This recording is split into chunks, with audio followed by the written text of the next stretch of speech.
आप सबको मेरा नमस्कार। आज भारत रत्न और पूर्व प्रधानमंत्री राजीव जी की पुण्यतिथि है और मुझे ऐसा लगता है कि आधुनिक भारत की नींव रखने वालों में उनका नाम हमेशा अग्रसर रहेगा। चाहे वो युवा शक्ति को वोट का अधिकार देना हो, एक युवा भारत का सपना देना हो और लोकतंत्र को मूलभूत जड़ों तक पहुंचाना हो, पंचायती राज के द्वारा महिलाओं को अधिकार देना हो, ये सारे काम राजीव जी ने किए। और सूचना और टेलीकॉम की जिस क्रांति का आज देश दंभ भरता है, उसके अग्रज, उसके अग्रसर रहने वाले राजीव जी ही थे। एक कृतज्ञ राष्ट्र आज उनका नमन करता है। एक बहुत अहम मुद्दा है जिसको लेकर आज हम आपके बीच में आए हैं, क्योंकि जब भी आप भाजपा से कोई भी सवाल पूछिए, चाहे वो महंगाई हो, चाहे वो बेरोजगारी हो, चाहे वो राजस्व के बारे में कोई भी सवाल पूछ लीजिए आप, उनका एक ही जवाब होता है, हमने तो फ्री में जी राशन बांटा है। मानो ऐसे बोलते हैं कि अपने घर से बोरों में भर के लाए, ये देश का ही पैदा किया हुआ अनाज है, देश के किसानों का पैदा किया हुआ अनाज था जो आपातकाल के दौरान, कोरोना की महामारी के दौरान उन्होंने बांटा। लेकिन अब भाजपा, और ये किसी भी मुद्दे पर उनसे आप बात कर लीजिए, ये जवाब जरूर आता है, हमने तो जी 84 करोड़ लोगों को, 86 करोड़ लोगों को मुफ्त का अनाज बांटा है। लेकिन अब भाजपा का असली चाल, चरित्र और चेहरा एक बार फिर से लोगों के सामने आ गया, क्योंकि खुद भाजपा के प्रवक्ता, उनकी ट्रोल आर्मी, उनके मंत्री, उनके मुख्यमंत्री और स्वयं प्रधानमंत्री जी भी एक मौका नहीं चूकते हैं एहसान लादने पर देश के ऊपर कि कैसे उन्होंने मुफ्त राशन बांटा कोरोना के दौरान। लेकिन अब असलियत यह है कि 2 जून की जो रोटी गरीब आदमी को नसीब हो रही थी, चुनाव खत्म हो गए और उसकी थाली पर प्रहार होने जा रहा है, उसके पेट पर लात मारने की पूरी तरह से तैयारी होने जा रही है। हम लोग अभी आपके साथ साझा भी करेंगे वो सारे डॉक्यूमेंट्स जिसके आधार पर हम ये प्रेस कॉन्फ्रेंस कर रहे हैं।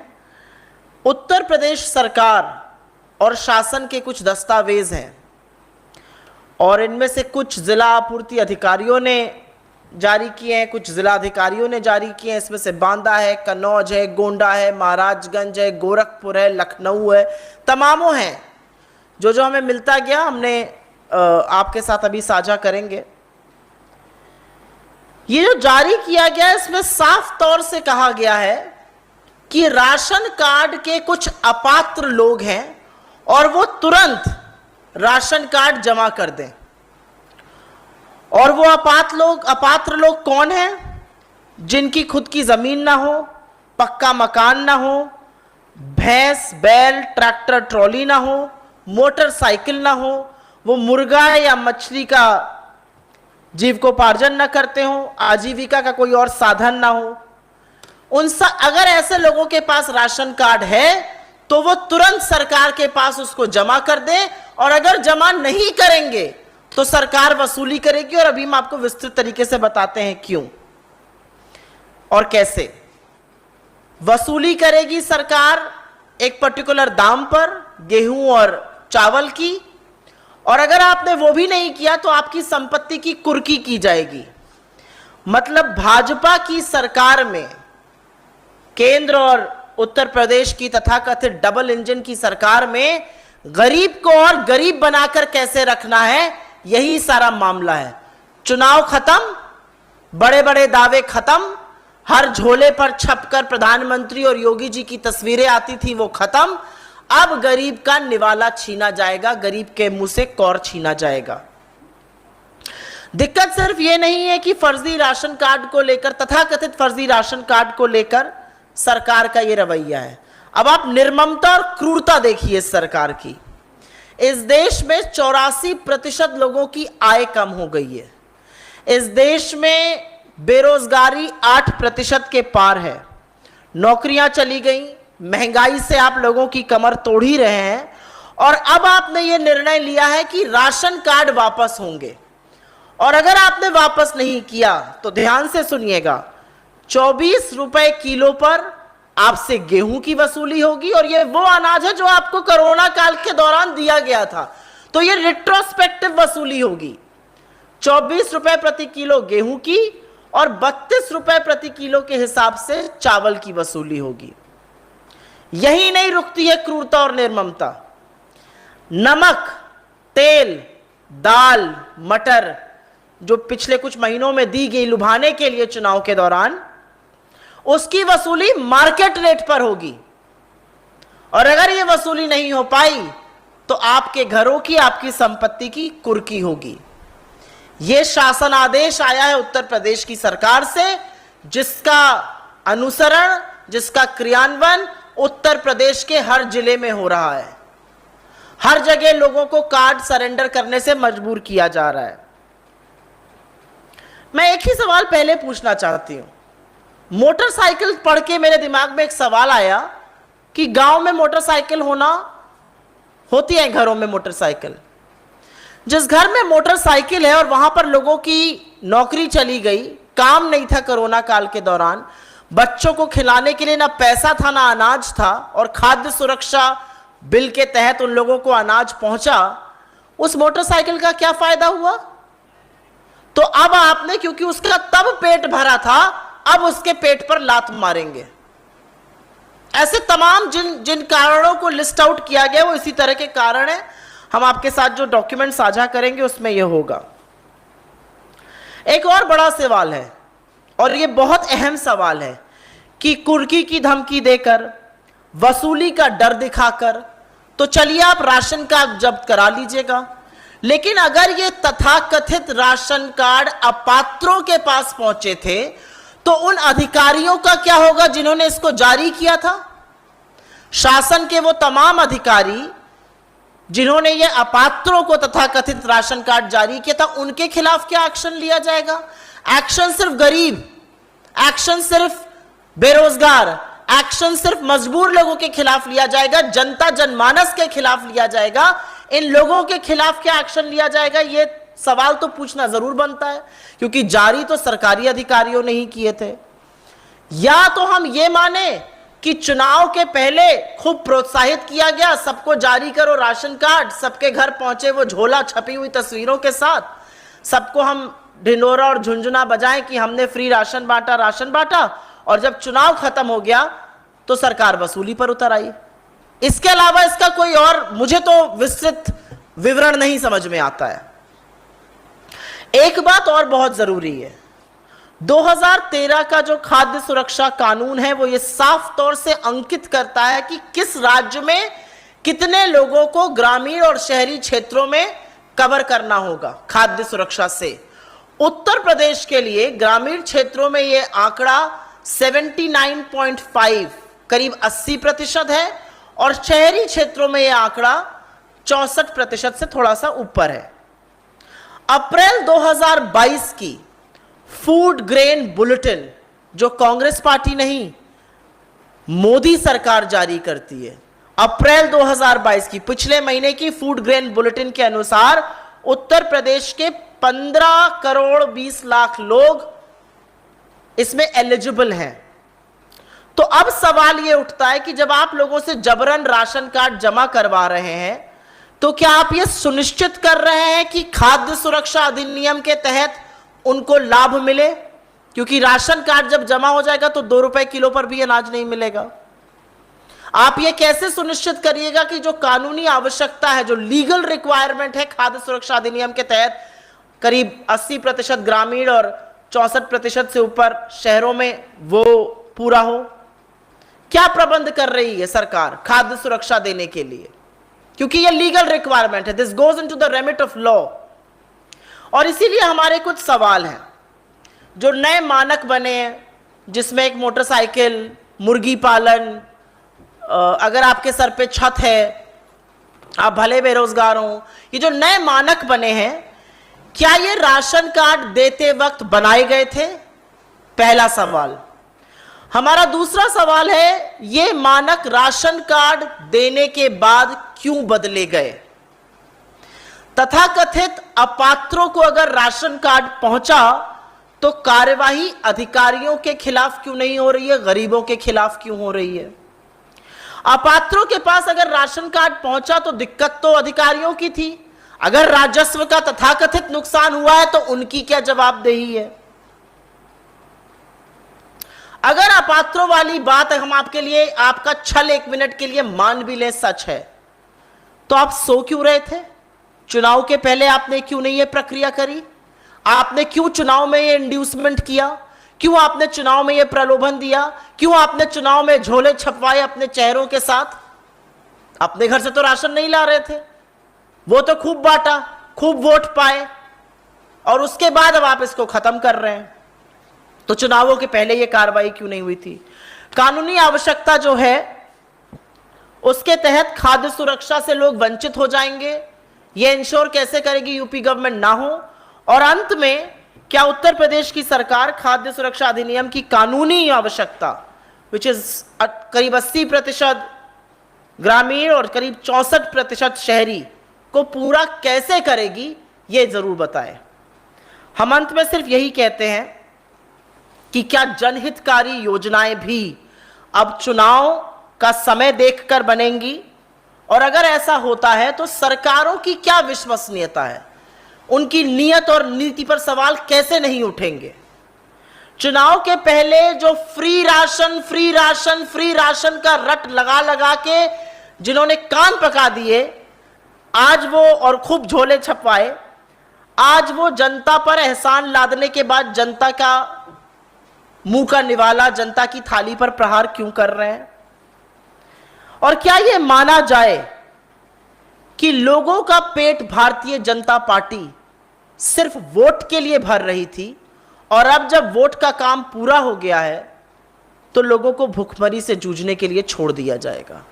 ये कुछ ऐसे सवाल हैं जो मुझे लगता है कि भारतीय जनता पार्टी को, उत्तर प्रदेश की सरकार को, केंद्र की मोदी सरकार को जरूर इनका जवाब देना चाहिए। क्योंकि अगर इनका जवाब नहीं आता है तो सरकार का कोई नैतिक हक नहीं है अगली बार मुंह खोलकर यह बोलने का कि हमने फला लोगों को फला राशन बांटा। I will make a very brief summary in English on this. Once elections are over in Uttar Pradesh, and this is a very important issue, the real face, the true colors of the BJP are visible. And it is visible because this is the same government that kept incessantly talking about free ration to people in Uttar Pradesh and elsewhere in the country. You ask them on economy, you ask them on finances, you ask them on interest rates, you ask them on joblessness, you ask them on anything. The only answer that they quoted was, we gave free ration. Yes, you did. You weren't giving free ration from the BJP's coffers. You were giving free ration which the farmers in this country produced, and that was at the disposal of this country because of the Food Security Act. But today, Uttar Pradesh government has taken a decision that there are people who are ineligible, quote unquote, ineligible for ration cards and are enjoying these benefits, and they need to return their ration cards. And we will share these documents with you. District magistrates and supply officers have issued various guidelines, and some of those guidelines are ridiculous because it says if you own a motorcycle, or if you are doing poultry, or if you indulge in fishery, or if you have no other source of income, you cannot have a ration card. I mean, the only question that comes to my mind is, in the middle of the pandemic, when people were losing their jobs, when they had no incomes, they may have had a motorcycle. But what use of that was that motorcycle? That motorcycle wasn't feeding them. But the callousness and the brazen attitude of the government doesn't just end there. The government then categorically goes on to say that if you do not submit your ration cards, you will be penalized. And retrospectively, at the price of 24 rupees per kg for wheat and 32 rupees per kg for rice, money will be taken back from you. It will be coerced back from you. And also, let me tell you, salt, edible oil, pulses, grams, some of those things that they gave before elections will be recovered retrospectively at market prices. And if you fail to do so, to ghar ki kudki hogi. The reality is, and there are two very important questions that arise out of this. If at all we agree with you, and if at all ration cards did go to ineligible people, who's responsible for that? Ration cards are issued by government officials. What is the action against those government officials if they indeed caused any loss to the exchequer because of their callousness? So why are you penalizing the poor? Why are you penalizing the people instead of penalizing the officials who are responsible, if at all ration cards went to the wrong people, the wrong beneficiaries. The second and the very important question is, why did you not wake up to this before elections? Before elections, you were busy printing bags with pictures of Yogi ji, pictures of Modi ji, going to every household, telling the whole world how you were distributing ration. Why did you do that? Why did you not wake up to this reality? Why suddenly a month later you have woken up to this reality and you're withdrawing free ration? The reality is that you do not know what to do. You've got stuck in your own conundrum. And I will make a very important submission here, which is that the Food Security Act of 2013 categorically specifies who will be the beneficiaries in which state. They leave it to the states to identify the norms for beneficiaries, but the percentage of beneficiaries is identified by the Food Security Act 2013, and according to the Food Grain Bulletin issued by the Government of India in April 2022, just last year, in UP, 79.5% people in the rural areas qualify for be covered by the Food Security Act, and in the urban areas, over 64% people qualify to be beneficiaries of this Food Security Act. So if you are going to get people to submit their ration cards, how will you ensure that this number stays? How are you going to ensure that people are adequately covered by the Food Security Act? Because we are now going into the legal pitfalls of this. So we've got 6 pointed questions. Question number 1, what was the criteria when ration cards were being issued in Uttar Pradesh? Why has that criteria been changed retrospectively? If at all ration cards did go to the wrong beneficiaries, what sort of action is being taken against officials, and why are you taking action against poor people, and that too retrospectively? And if at all ration cards did go to ineligible people, how are the officials responsible for whatever loss to exchequer may have been caused? And more importantly, under the Food Security Act, how will the Uttar Pradesh government ensure that adequate people within the legal remits are covered by the Food Security Act? Because quite frankly, it raises the moot question and the moot point that we want to leave you with, which is that should governments be making policies, should welfare schemes be made in this country and will be made in this country, keeping elections in mind? And once elections are over, damn the people, let's move on. And that's exactly what is happening here. When elections were not happening, you were willing to distribute free ration to anybody, whether they were eligible, ineligible, wrongly eligible, I don't care. But once elections are over, you are actually attacking the poor at a time when 84% people have reported loss of income, unemployment levels are at over 8%, and this country is seeing unprecedented price rise.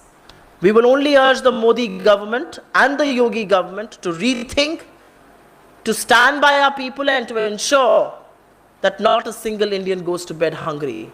Because with what they are doing, the next thing we will see after price rise and after unemployment is mass levels of poverty, which will lead to undernourishment and hunger. Thank you very much. Ration card के जिन मानकों को लेकर आपने सरकार पर हमला बोला है, कुछ ऐसे ही हमले जो है भाजपा खुद के सांसद वरुण गांधी ने कहा है। वरुण गांधी ने कहा कि अगर सरकार को ऐसे मानक सिर्फ चुनाव के बाद याद आएंगे तो सरकारें अपनी विस्तृत खो देंगी और सरकार को सिर्फ चुनाव में जनता की याद आएगी। चलिए, मेरी नहीं तो अपने सांसद की ही सुन लें। और ये सवाल सिर्फ उन्हीं के मन में नहीं आया है, ये सवाल हर उस हिंदुस्तानी के मन में आएगा जो ये चिंता करता है कि लोग भूख से, गरीबी से, गुर्बत से मरे नहीं। हंगर इंडेक्स में भारत 101वें पायदान पे है 116 देशों में, और उसके बाद अब आप लोगों से उनका खाना, उनका निवाला छीनना चाहते हैं।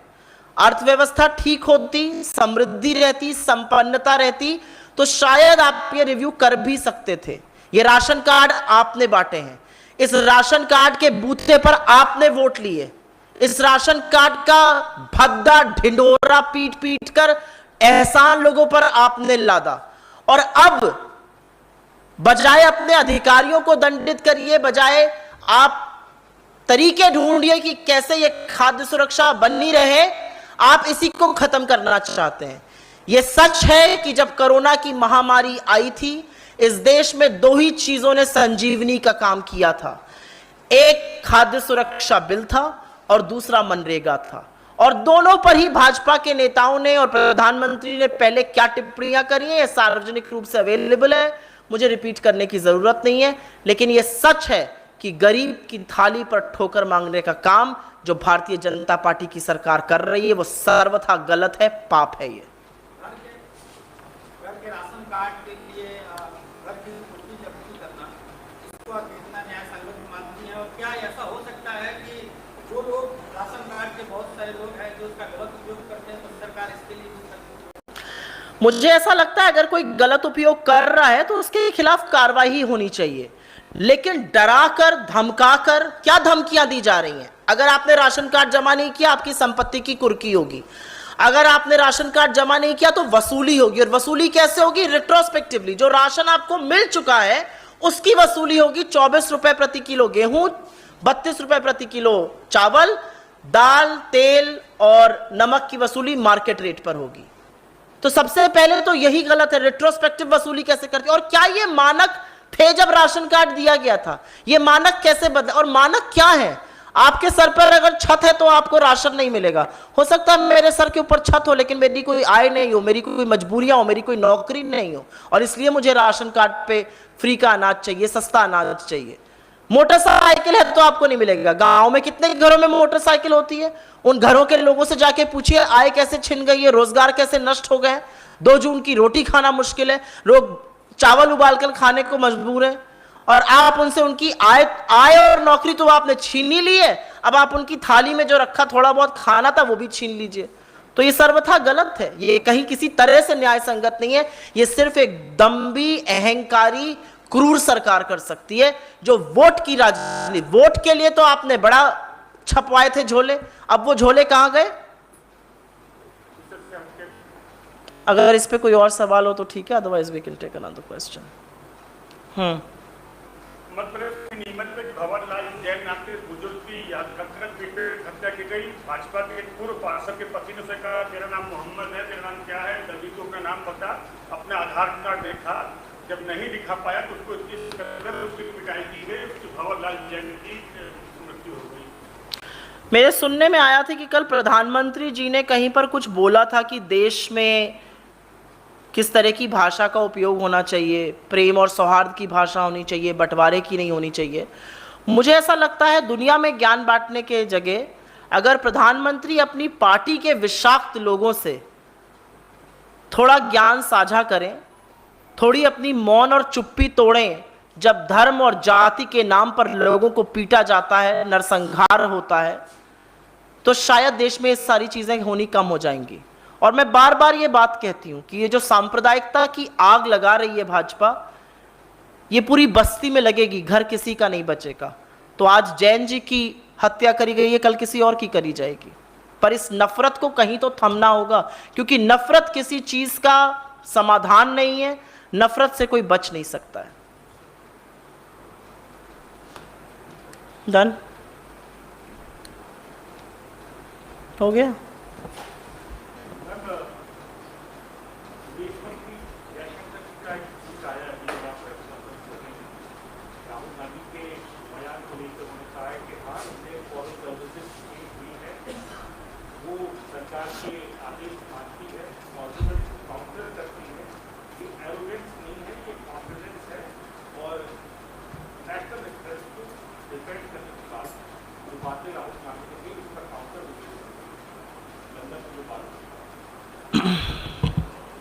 विदेश मंत्री इन बातों को तो काउंटर करें, अच्छी बात है, लेकिन विदेश मंत्रालय की जिस ब्रीफिंग में चाइना पर ढुलमुल बात करी गई थी, पहले उसका संज्ञान लें, उसका जवाब दें।